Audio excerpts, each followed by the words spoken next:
umukire kuva fatari n'isano kandi nk'akanyenyeri aho ngaho twereke abanyarwanda kuri umukire wari wibagiwe se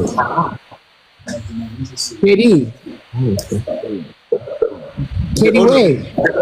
babarira misuba uretse Keyzi kora akanyenyeri koroheye ntabwo gikwiriye twereke abanyarwanda n'abanyarwanda kuko babaje Keyzdora ngiye ngusinyire sheke bicerayo ugende no kwirotira turi kumwe na kamera zigucanye nukomeza kujya mvuga nabi uzatuma abanyarwanda harahanze babwire ko Keyzi muturemere twebwe ngewe ke nashaka ko munemera kibuga oya tureke content tunava no muri content ngiye no muzo usanga ngiye ndingagara abantu banzi barabizi ngiye ndingati ntabwo ngiye nageze yonje Keyzi ngagari ya hehe koko wageze aho ujya hehe yonyine Keri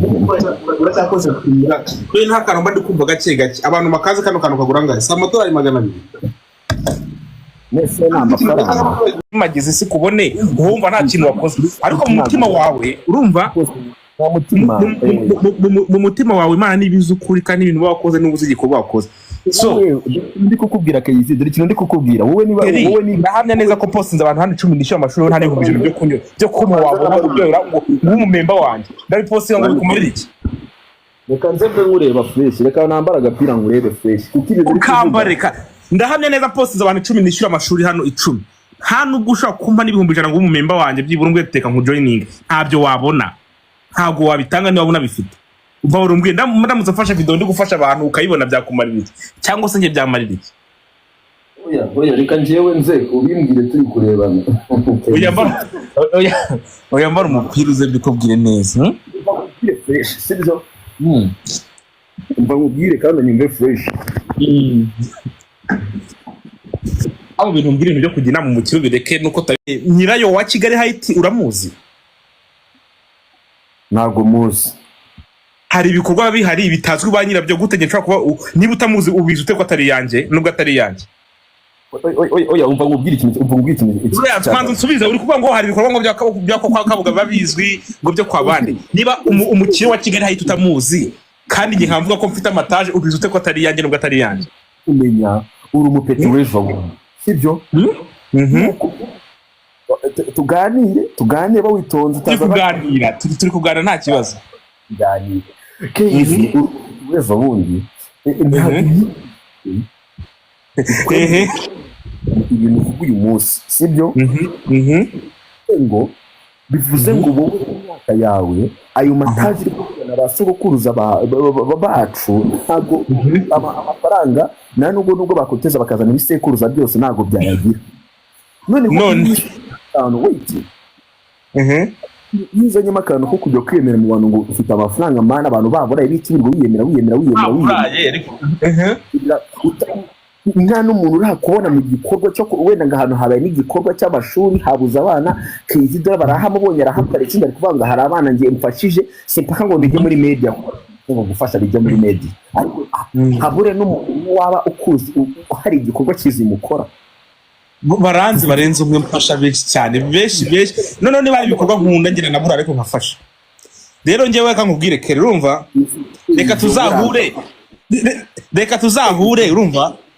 reka tuzahure tuvuye hano kuri social media dupange duhane contact uzurebe nge nkoreka ibikorwa nkora kwereka ama UPI y'ibintu byanje umenye ibyo unyire akanose kuri Keyzdora dore n'ikibazo cyawe ushobora kuzagira ahantu kurya ukabura n'ubu igihumbi kubera kwemera ngo urakize ako se ubukene burinda bunjya divine sari hano ubukene burinda bunjya bande bose ntibari man ngiye mfite abantu rega banje bro mfite ariko kandi ngiye nta nubwo ibyo byifuza ibyo by'ubukene sinabyifuza ubyifuza sibyo Keyzi uzi nta mba ndi kukugira so urumva ikintu cyo kumenya sibyo nawe urabizi neza ko ukiri umupeti ntabwo urakura mani imyaka ufite urayizi nyine tu sibyo mani na Anisa arahari bivuze ngo uri kumva nta kibazo bari nge ntacyo ntabwo turi guhangana turi kuganira sibyo bivuze ngo uyu munsi kuba abantu bafite ibibazo bigiye bitandukanye, abantu bifitiye ingaruka nziza mu bantu, ntabwo umuntu ufite amafaranga arindira ngo aze kwiyereka mu bantu ababwira ngo mfite amafaranga. Ese Keri reka ese niba uyafite ukoresha ubwonko cyangwa ukoresha intuzi? reka nsa nk'usubiza inyuma gatoya. Ibiganiro utanga nyabibona kandi bigaragara kuri umuntu ujijutse, sinzi niba warize, ariko buri kose ntabwo wize, kuko nubwo hari abantu bagira ubwenge ariko batarize, sibyo? Ego sha ujya ukurikirana utuntu twinshi tw'udukomedi cyangwa se utuntu tw'udukinamico twinshi. Reka nk'urugero nko kuri Papa Sava, hari inkinamico akina kwa kabiri kuri Radio Rwanda.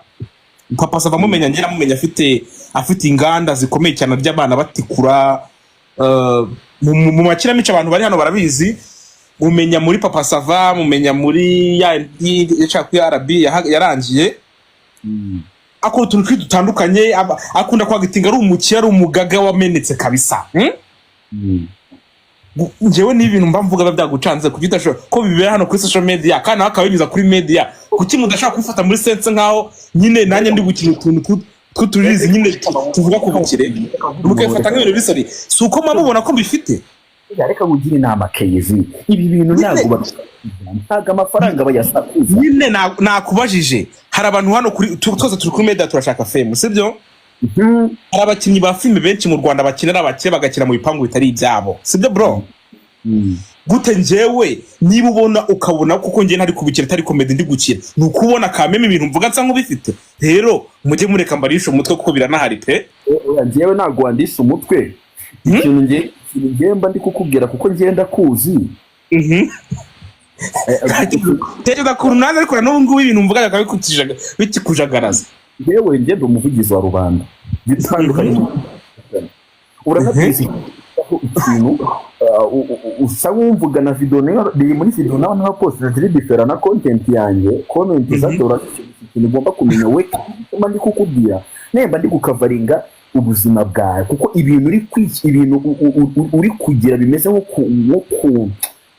asiku nabivuga naho uboneke biri kukitamo amafaranga agiye kwasisa akamenya ko no yabyaye, agafata umwana akamushyira n'ibyo 100,000 ko ejo heza bikazamugira umumaro mu myaka 20 iri imbere. Ariko nitekereza rega man, gutanga message ntabwo ari kugenda ngo umuntu ikintu ukuntu cyane. Hari uburyo uvugamo ikintu umuntu akacyumva man. Abanyabwenge urumva uko bivuze neza ukavuga ati mu Rwanda urabizi neza ko atari ibibuga birenze 10, urumva? Hari ama event menshi njyamo urabizi, ariko nawe hari abantu benshi ujyamo n'aba influencer, ama event menshi tujyamo yo benshi cyane atandukanye, ndasina ngombwa kubivugira hano. Utekereza ko abantu baduhostinze man, barize bafite za masters man, abantu barenze bo babona ko ibintu ukora man ari uburyo man. Umuntu w'ikigoryi n'umundi yacyumva video yanjye nyine yatatu umutwe tu, kuko nta muntu n'umwe ufite logique, ufite mu mutwe muzima, ufite ubwenge ushaka kubona video zanjye ngo azibazo n'iminota 2. Nyine abagusha gukora kare nimagomba kukubwira nawe rero Keyzi urukumva kugishaka ni content, uri gukora content, ariko nanone se content ifite yihe pasi runaka, ni content pasi runaka. Pasi ngiye cyo kwarekana nabwiza ko abantu muri hano urumva papa se papa sinarenza ahubwo hari abantu benshi bari hano bari barishwe n'inzoga, urumva? Bafata ugudufaranga two bakatunywera abana babo batazi ko bagomba umwana n'umwana w'imyaka bagomba kugira konte. Ngiye nkora na budutse baha inama yo kwiyemera ngo bagomba gusevinga imbyaro bya. Hari umuntu uvuga atakoze kino cyana ko cyasevingiwe, ngiye wundi wayi nta sevingira uwanje. Nta muntu hano wasevinga umwana we kubera ngiye yandike muri comment nawe avuga ngo wasevingiye kuko ntawe rwose. None se nta muntu na video yanjye rakunda sevingiye ni toto mpagaze nawe kumva ya sevingira abana zabyara mu myaka iri imbere nubwo atanabyara yihera miliyoni 5 aho ngaho. Senti ya sevingi umwana we ko yabonye video yanjye, urumva? Na senti ya sara sevingi uwese ikintu mugomba kumenya nuko ndi umuke kandi umuherwe, ibibuga by'indege hafi ya byose byo kwifara ibyanjye. Aba bantu suko bakunze bumva ibintu uvuga kuko bakubona nk'umuntu batazi ibintu ari kuvuga, ahubwo habaho urabizi ko hari uko abantu bagosora umuntu uko yaba ameze kose bakamwakira ushobora gusanga basimubwire ngo kira baba bashaka kureba badari amaruku hari ahantu uba wagiye n'ibiki ariko ntabwo bavuga hari ikintu kizima bigisha. Reka kubwire urumva tubwizanye kuri wenda abantu bari hano 42 tubirengagiza. Hari umuntu mu buzima bwawe muraho hano kuri social media akakwizera byibura akakuza $40 by'amadolari kuvuga ngo genda ungurire kino kintu. Abantu benshi urana ufite imbaraga bigusoinga aho kubwira ati keri nize kuntu nkubona urumva reka nkweze wenda bahanze n'urugero ntago wenda aba mu Rwanda reka nkweze $50 by'idolari cyangwa 40 ataza ahantu utaha mukavuma atazi hehe ati genda nkore kino kintu arahari. Umuntu wambaye $400 na $500 barayamaye nararahura nawe sinanamuzi nanubwana uvuga $40 by'amadolari miliyoni 40 ingahe zirenga murazi tange izo silinde waziguha igiye kumbwira ngo baraziguhaye ibyo ngibyo ndareka twe kuyana ngiye nzakoreka proof bari yagira itangumanura urumva rero abantu kintu mugomba kumenya ngewe content yanjye yampuje n'abakire n'ingagari urumva ngomba kukubwira kizi sibyo FM abantu bankunda baba VIP so abantu baravuga wenda bazajya banyanga nta kibazo ariko igemba kirenda babona nta kibazo n'ubundi si n'umugore murabana mukabyana mugasezera mukamuta atagukunda kandi mugasazana mugapfana so rero n'urukundo rwabo sinangubwo sinanarusabwa ariko ufite abantu mu mwanya wabo nanjye nkabaho wanje miliyoni 40 z'idolari ushobora gusanga ni wanyu bashobora kuba $40 gaceza miliyoni 40 z'amanyarwanda miliyoni 40 z'amanyarwanda ninde waziguha baguhaye nimwe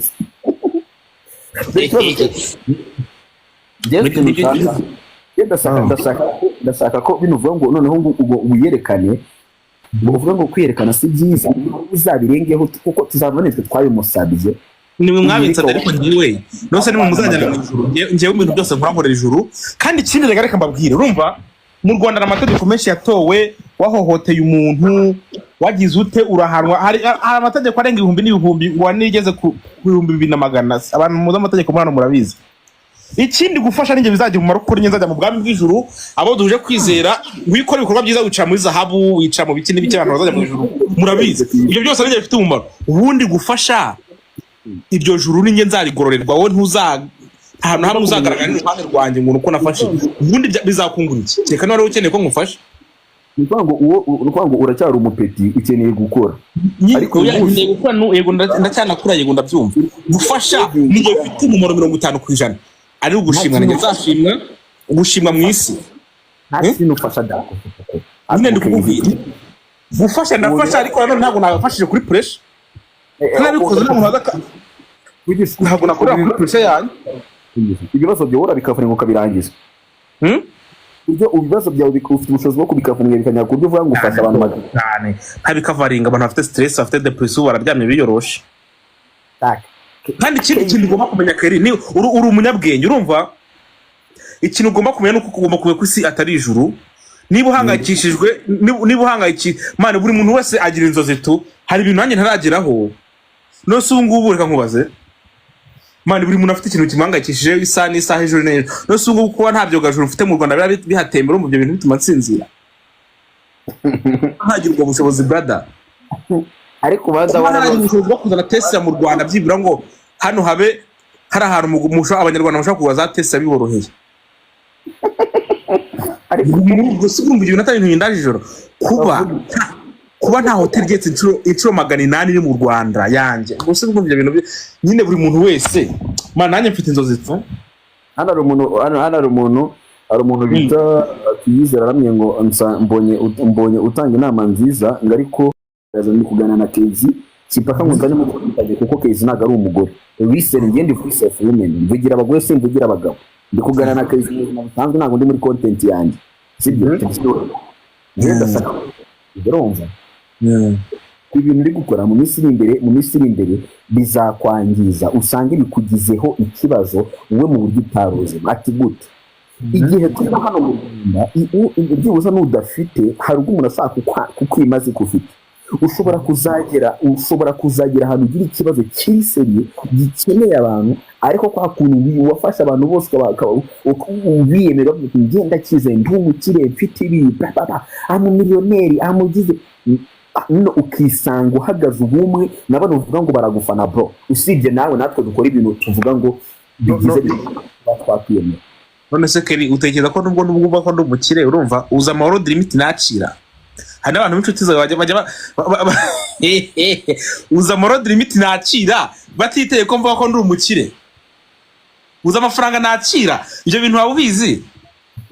Bani njye hari umuntu none se yahubwe reka nkubwe n'ibintu nsigane nakora aho umutanazi ntaza nana kuri TikTok ko kumpamagara byonyine kuri telefone ukambwira ngo abana bangira gukunda ngo nidusure, uzi ko najya mpagurukira mu note yase 500 umbwire ngo wereke proof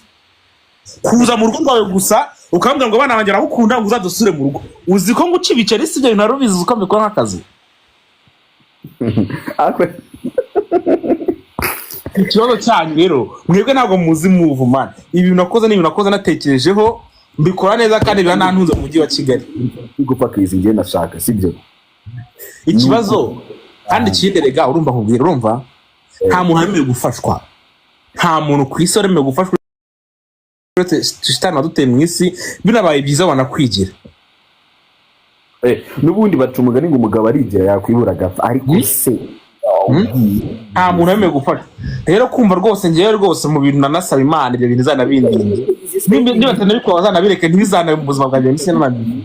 cyari muto urabizi sibyo. Reba zamura kako umuntu wajya n'ubwanwa bufatika bafata gutya bugafatika ukavuga ngo ufite ubwanwa bufatika ariko man nibeshya ngo urakara hano uri bari live ngo ni ya nta mukire ubyina nabi umukire urayiki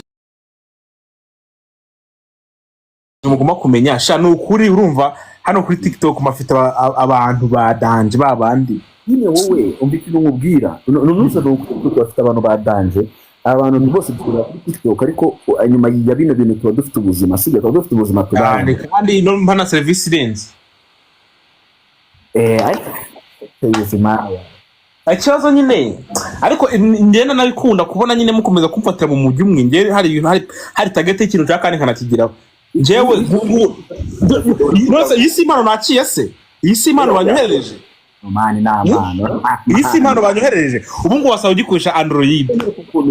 nkoresha Samsung pe ubyo byumve nge ntago nabyemera ngo 6 Pro Max banyohereje ndakoresha iPhone rwose umukunzi wanjye yanyohereje muri Canada akambwa ati kize ngene ukunda reka nkoze telefone ntusika ko ngiye mfashe nyereko ukuntu yaje nyereko ukuntu yaje oya ibyo byose izo proof si ngombwa. Ikintu nshaka kugira ngiye nshaka ko no kumva cyane hano hari n'abantu batekereza nkawe bari hano ikintu mo kwabwira urumva ibintu nkora ntago n'ubundi nta muntu ukora ibintu bakundwa n'abantu bose ngomba no kujya n'abahaters sibyo, ariko ngiye abantu bankunda kwereka screenshot z'umuntu wamaye nka mu bigo asundi nta uri hano we umuntu wamaye nka mu bigo we nta uri hano ko ari umukunzi wanjye wamaye nka karepe kandi ari seriye mani nyine hari umuntu na video yanjye akaruhuka bro kimwe nuko hariho na video yawe ngenze umuntu gukunda bya bindi byo gusa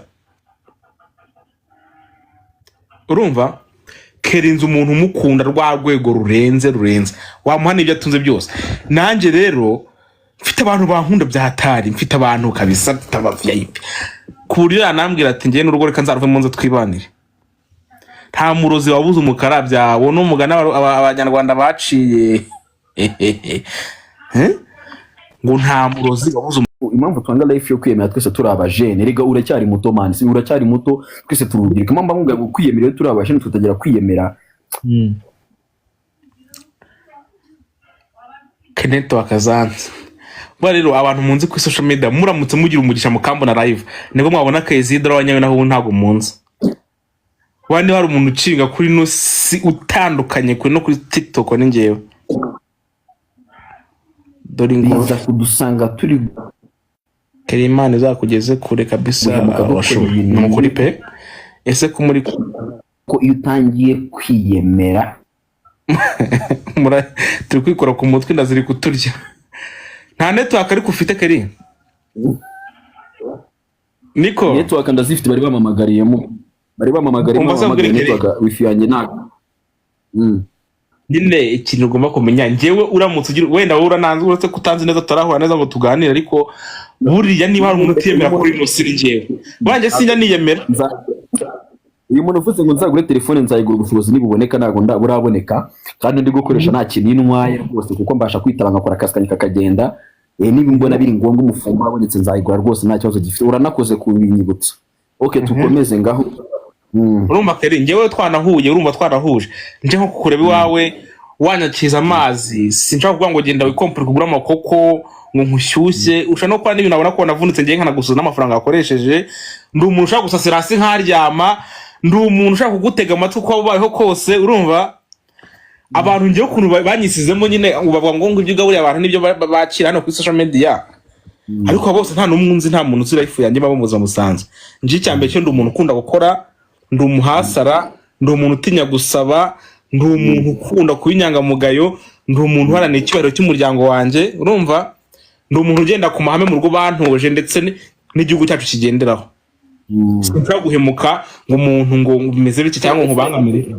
zamurika telefone nabonye turebe ko harimo telefone bizamura yinyereke urumva oya ibyo si ngombwa ntago ngende kwiyamamaza hano ikindi urumva nanakureka n'ibirenze ino telefone ifite agaciro no kunayirusha. Ikindi kintu mugomba kumenya social media ni social media mugomba kujya mumbona n'ujya njajinga ntukanjajinga ugende muri social media ahubwo uzashaka umwanya gute ngiye kambone na Keyzi ndebe se undi Keyzi meze bite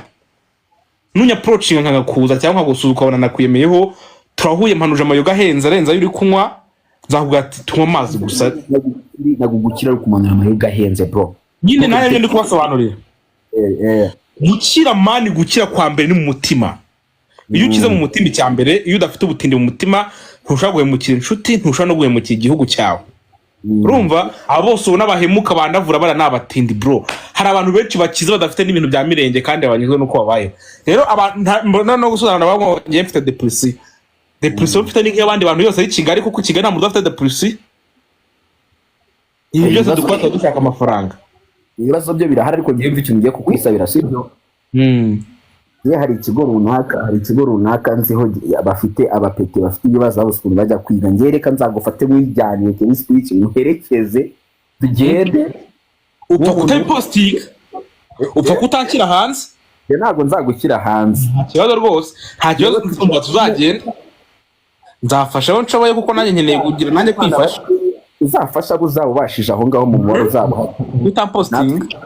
ngiye n'abandi ubwo bindi tuzabihasoringa njyewe nzaza nizivugira koko uri kumva nk'upostinga nk'ushaka iki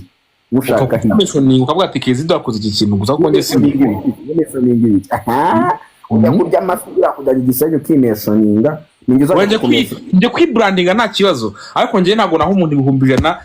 ushobora kuvuga ngo nkushyira inzu nindayiza nkushyira hano kuri TikTok ibyo sinabikora ni ukuri kw'Imana nzahite mpfa ninakora icyo kintu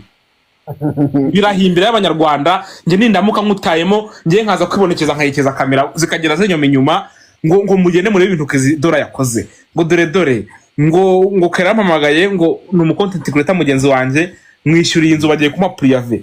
nze mbishyire hano nubwo ngutanze urugero nyihanganire sorry mukora we turi kumwe hano sibyo wallahi ntabwo ibyo bintu zigira mbikora. Ikindi cya kabiri ntanazigira nkora kuri social media sinzigira postinga family yanjye. Ikindi cya gatatu nacyo nkibabwira hari ibikorwa nzabwira n'ibyo ntababwira hari ibintu byinshi nkora hano mu mujyi wa Kigali byinshi cyane ariko ntashobora kubabwira hano binaciritse kurenza uko mutekereza mutumva ko n'ibintu birenze biri hejuru cyane gusa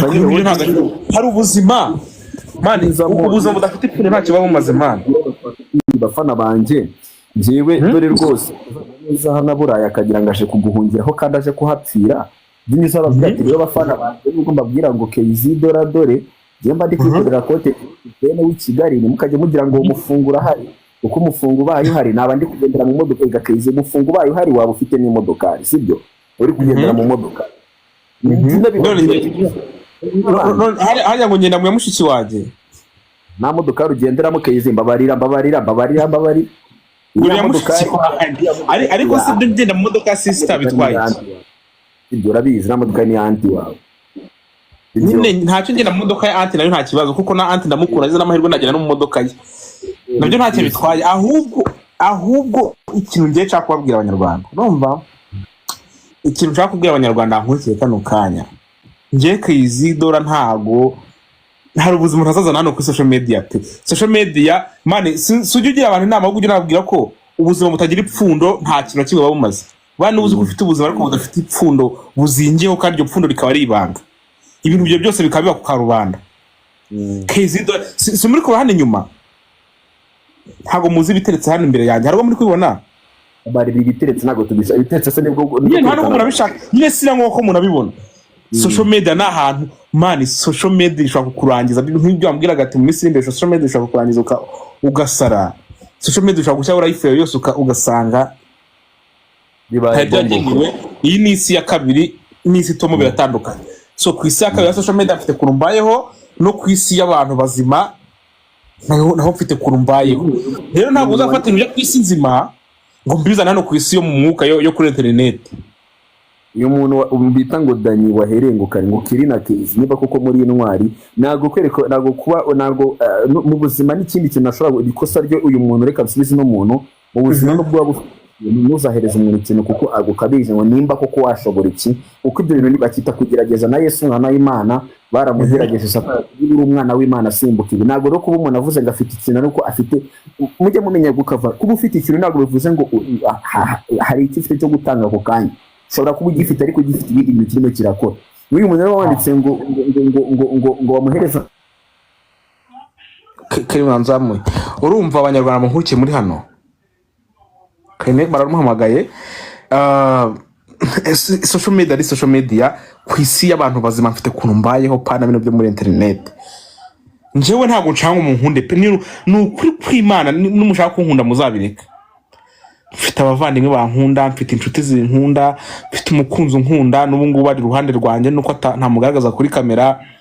Mfite abantu pe, mfite abantu bakunda umukire bameze neza. Abantu kuri social media nta nje kwiruhukira kuri ragisa mu bwonko nkumva nguwe neza nimushaka rwose urukundo rwanyu muzarugumane. Gusa kunkunda simba bujije. Ako sinzababera umutwaro ngo magambo avuga ngo gucumuze.